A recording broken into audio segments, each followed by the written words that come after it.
So, a longtime Browns beat reporter Tony Grossi was asked a question. Many Browns fans are wondering about Browns quarterback situation. All four quarterbacks currently on the roster, not including Watson, will make it to September 7th's opening day. I'm going to say fact. I'm going to agree with Tony here and say fact because the Browns don't have quality of quarterback. So I think they're going to try to make up for that with quantity of quarterback. The other thing is none of them is practice squad bound. You know, they're not going to cut the two rookies. I was just going to say, they have to keep all four on the roster if the name, because somebody would pick up, or Shedeur would want to go to a team that wanted him. He wouldn't voluntarily accept a demotion to the practice squad.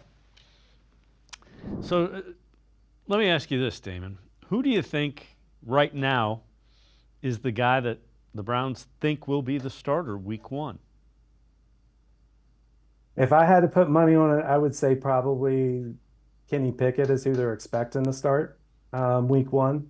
Just the fact that, the guy is a former number one pick overall. They traded a fifth round pick as well as, Dorian Thompson-Robinson to acquire him. I believe, over his last 17 games, his record was 13-4 as a starter. So, I do think with the experience that he has, I think that the Browns think that they can maximize his abilities. And I think that, certainly with Stefanski as his coach, I could see that as being a very plausible scenario.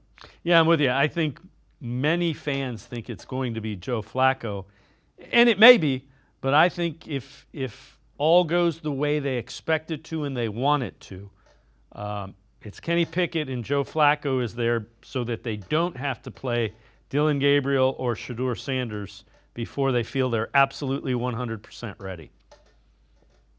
Yeah, absolutely. I think if one of the, I think their plan won't be to have the rookie come in until they prove themselves that they're able. And it's a tall task to ask any rookie to come in and just win the starting job. Especially with their draft pedigree, where they were drafted. So, I could see that at some point in the season, them wanting to turn it over. I do think that it is very important for the Browns to get an evaluation on these two. Yep. That would involve playing them in real time, getting live action and live snaps in real games before the season is over with. So that way they know which direction to head in 2026. The other thing I would say, look at the order that they were added to the roster in. They traded for Kenny Pickett. They ended up adding Joe Flacco after a couple of weeks, and you heard all the other stuff. They drafted Dillon Gabriel in the third round. They moved up and got Shedeur Sanders in the fifth. Pickett's a little ahead of Flacco, and Gabriel's a little ahead of Sanders when you start things out. Yeah, I think that's a great way to stack it up heading into the training camp, and I think that's kind of the order we'll see them roll out there in the first preseason game.